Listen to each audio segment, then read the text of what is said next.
Jadi, kalau Kejaksaan Agung sudah menyampaikan bantayan seperti ini, sudah memastikan bahwa dakwaan kepada Budiari itu sesuai dengan fakta dan data bukti di penyidikan, ya silahkan Projo mulai hari ini cari calon pengganti ketum. Atau kalian berpikir aja untuk segera membubarkan diri gitu.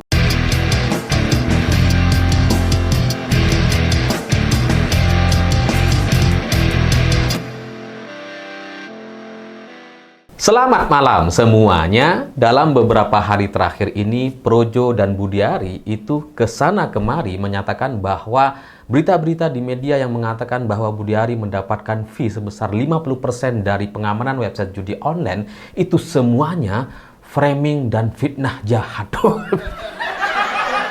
Budiari bilang seperti itu kepada media yang sebelumnya memberitakan hal yang sama, gitu kan. Jadi Budiari dan Projo memberikan klarifikasi kepada media-media yang sebelumnya memberitakan bahwa Budiari dapat fee. Jadi ini lucu gitu. Budiari mengatakan ini sebuah framing, fitnah. Padahal semua media memberitakan hal yang sama. Dan semua pemberitaan itu sumbernya satu cuman, dakwaan jaksa. Jadi kalau Budiari berkilah bahwa saya nggak tahu, saya bahkan nggak diberitahu, saya juga nggak terima uang. Jangankan terima uang, wong dikasih tahu aja nggak tahu. Projo juga bilang seperti itu. Tapi masalahnya surat dakwaan jaksa itu bukan opini yang bisa dibantah dengan cara yang demikian. Itu bukan pendapat para pengamat. Itu jelas berdasarkan bukti dan data-data yang sudah dikumpulkan sama penyidik. Jadi surat dakwaan jaksa tidak bisa kemudian dibantah dengan opini atau cerita-cerita halu atau cerpen seperti ini. Apalagi ketika menyampaikan bahwa itu framing dan fitnah gitu ya, padahal sumbernya adalah surat dakwaan jaksa, itu kan menunjukkan seolah-olah Budiari ataupun Projo itu ingin bilang bahwa surat dakwaan jaksa itu fitnah atau framing. Padahal kan nggak bisa gitu. Bahwa mereka coba mengemas dengan sedemikian rupa gitu ya. Di surat dakwaan jaksa itu tidak disebutkan bahwa Budiari menerima uangnya. Loh, gimana?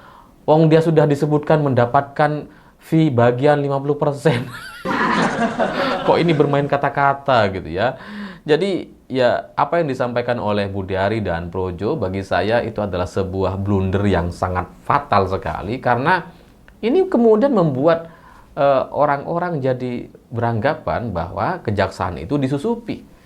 Karena ketika Budiari muncul di Gaspol Kompas TV kemarin gitu ya, ketika dia ngobrol atau di podcast bersama dua orang host gitu ya, ada satu pertanyaan dari hostnya yang membuat ini jadi semakin parah gitu. Ini dari mana kok tiba-tiba muncul katanya Budiari di surat dakwaan? Ya itulah orang-orang ini katanya. Jadi seolah-olah kejaksaan itu bisa dikendalikan oleh sekelompok orang, oleh mafia judi online untuk kemudian menyeret Budiari supaya Budiari kemudian ditumbalkan. Nah, ini adalah kesalahan atau pernyataan yang justru akan membuat Budiari jadi semakin bermasalah. Ya mungkin tujuan Budiari itu ataupun Projo itu ingin bilang bahwa media-media itu framing gitu ya. Tapi repotnya semua media memberitakan. Jadi kalau cuma Tempo aja misalkan bisa aja dia bilang itu framing gitu ya. Tapi ini semua nih. Nggak cuma Tempo, Kompas, CNN, Metro TV, TV One, semuanya gitu. Ya, tapi sekali lagi ini sangat sesuai sekali dengan analisa di video saya sebelumnya yang berjudul soal Budiari keluar dan kemudian dia terperangkap atau dikepung sama narasi dakwaan gitu ya. Jadi secara timing ini memang sangat pas sekali. Karena ketika berita ini muncul, Budiari itu sedang dalam perjalanan dari Jakarta menuju Roma untuk hadir di acara pelantikan Paus di Vatikan. Jadi dia tidak punya kesempatan untuk mengklarifikasi, dia tidak punya kesempatan untuk melakukan manuver-manuver dan membuat satu skenario supaya dia bisa selamat. Nggak ada waktu dia. Dia ketika disebut dalam surat dakwaan bahwa Budiari mendapatkan fee 50%, dia lagi di dalam perjalanan dan ketika dia mendarat di Vatikan juga komunikasinya terbatas. Ketika dia sampai ke Indonesia setelah mendarat di Jakarta, itu narasi atau surat dakwaan yang dibacakan oleh jaksa itu sudah mustahil untuk dibantah. Jadi bantahan-bantahan seperti framing atau fitnah dan sebagainya itu udah sangat terlambat sekali dan itu sudah tidak bisa kemudian untuk memperbaiki situasi yang sedang terjadi. Tapi di tengah situasi yang seburuk itu, seharusnya Budi Ari kan meminimalisir gitu ya, setidaknya bisa mengurangi hukuman lah, setidaknya gitu. Ya karena kalau udah terjebak seperti itu, satu-satunya solusi ya dia harus meminimalisir gitu. Tapi bukannya meminimalisir masalah, Budi Ari sepertinya justru menambah masalah. Karena menyebutkan tiba-tiba, ini otak dari semua ini Budi Gunawan katanya. Entah otak judi online-nya, atau mafia judi online-nya, atau otak dibalik orang yang membuat jaksa penuntut umum untuk menyebut nama Budi Ari di dalam surat dakwaannya. Intinya Budi Ari menyebut nama Budi Gunawan. Padahal Budi Gunawan Menko Polka, menteri juga di kabinetnya Pak Prabowo gitu. Dan selain menyebut nama Budi Gunawan, kemudian cerita framing itu menyasar kejaksaan gitu. Karena jaksa dianggap melakukan framing atau tidak sesuai dengan bukti-bukti yang sudah dikumpulkan. Dan terakhir kemarin juga ada pernyataan dari Kapolri yang bersiap untuk melakukan pemeriksaan ulang andai ada petunjuk dari hakim katanya, itu malah dibantai sama Budi Ari dengan jawaban lagu lama kaset rusak. Jadi semuanya dia lawan. Budi Gunawan dia lawan, ya, jaksa dianggap framing, pernyataan Kapolri disebut sebagai lagu lama kaset rusak. Ya kalau kayak gini ceritanya ya udah habis rasanya. Dia lawan semuanya gitu. Ya sayangnya dari semua pernyataan Budi Ari, entah itu Budi Gunawan, entah itu perlawanan terhadap ucapan Pak Kapolri terkait lagu lama kaset rusak atau framing dalam surat dakwaan jaksa, ini semua pernyataannya tidak ada satupun yang bisa diterima atau dipercaya sama masyarakat. Saya juga gak ngerti kenapa. Kalau kalian perhatikan gitu ya, baik itu pro dengan Gibran, kelompok pro dengan Gibran, relawan Prabowo, partai-partai pro Prabowo di Kim atau Kim Plus gitu ya, orang-orang yang pro dengan Jokowi, semuanya tidak ada yang peduli. Sekarang kalau kita lihat, tidak ada satupun orang yang mau memberikan pembelaan kepada Budi Ari, kecuali Projo gitu. Itu pun Projo cuma sekjennya, yang lain diem aja. Nggak ada pergerakan sama sekali gitu, sehingga klaim bahwa masyarakat tidak percaya dengan fitnah atau framing yang beredar di media itu hanya sebuah klaim yang terlalu dipaksakan oleh Projo gitu. Karena kalau melihat hari ini, coba kalian buka mata deh di semua konten Budi Ari, termasuk ketika Budi Ari hadir di Kompas Gaspol, itu mayoritas komentarnya 99,99% gitu ya. Itu semuanya tidak ada yang percaya kalau Budi Ari tidak terlibat. Semuanya sangat yakin, hakul yakin bahwa menteri ini terlibat dan melindungi website judi online. Jadi kalau sudah seperti ini, mau ngapain lagi? Semua orang percaya bahwa Budi Ari terlibat dan tidak ada satupun orang yang mau memberikan pembelaan kecuali Sekjen Projo. Nah kalau seperti ini, mau membangun narasi fitnah, framing yang ya nggak akan laku. Ya karena kalau nggak ada yang percaya, mau klarifikasi seperti apa gitu. Ya kalau misalkan seperti ijazah Pak Jokowi, itu masih ada tuh pendukung-pendukung Pak Jokowi yang percaya gitu kalau itu asli. Pendukungnya Roy Suryo nggak percaya gitu kan. Masih ada pembanding gitu. Masih ada ada kelompok-kelompok yang saling bersaut-sautan. Tapi kalau soal Budi Ari, semua orang satu suara gitu. Entah itu pendukung Prabowo, Gibran, semuanya.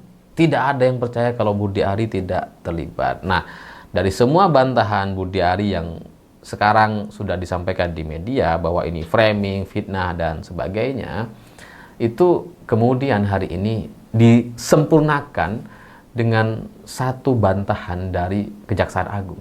Karena ketika Budi Ari mengatakan bahwa ini framing, fitnah, dan sebagainya, dan kita menganggap bahwa nggak bisa, itu fakta persidangan loh, dibacakan sama jaksa kok gitu ya. Lawang itu surat dakwaan jaksa gitu. Tapi itu tidak terlalu kuat karena yang membantah hanya pengamat, pakar, atau kita yang tahu bahwa secara hukum, secara aturan mestinya itu Budi Ari sudah menjadi tersangka atau segera dinaikkan statusnya dari saksi menjadi tersangka. Tapi sebelum itu semua, narasi-narasi yang disampaikan dimainkan oleh Projo dan Budi Ari bahwa ini fitnah ataupun framing, hari ini itu dibantai sama Kejaksaan Agung. Jadi Ya mungkin kalau pengamat atau kita yang bilang itu bukan framing, itu fakta dan sebagainya, mungkin Budiari dan Projo masih tetap ngotot gitu ya. Hari ini Kejaksaan Agung menyampaikan dengan secara tegas bahwa surat dakwaan jaksa itu sudah sangat sesuai dengan data dan bukti-bukti penyidikan, sehingga apapun yang dibacakan dan dituliskan sama jaksa itu pasti berdasarkan fakta. Jadi jelas ini bukan framing ataupun fitnah, karena jaksa itu hanya bekerja dan menyebut keterlibatan orang hanya berdasarkan bukti dan data yang sudah dikumpulkan sama penyidik.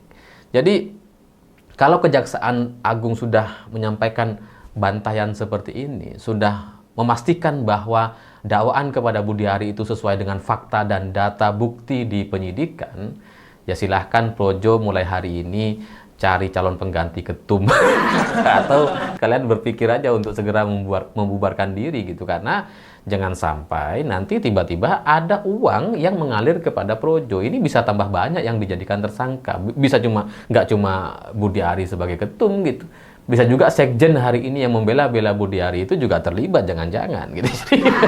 Ya, sebelum itu terjadi mending kalian bubar atau segera cari ketua umum baru gitu. Karena kalau enggak, kalian yang habis hari ini kayaknya.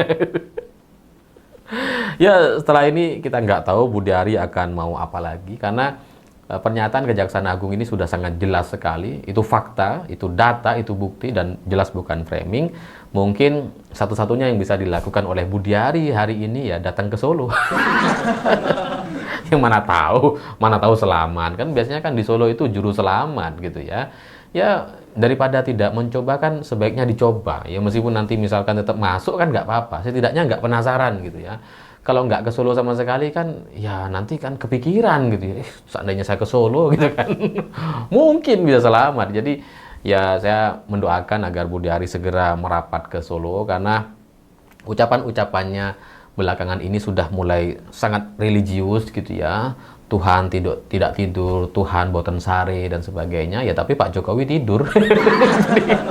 Jadi makanya perlu dikunjungi lah ke Solo gitu ya. Jadi ya mungkin setelah itu akan ada pencerahan-pencerahan, atau mungkin setelah itu Budiari tidak lagi menyerang banyak orang atau melawan banyak nama, dan kemudian berfokus untuk menyelamatkan atau setidaknya meminimalisir hukuman yang akan menimpanya. Saya pikir itu. Terima kasih sudah menonton. Begitulah kura-kura.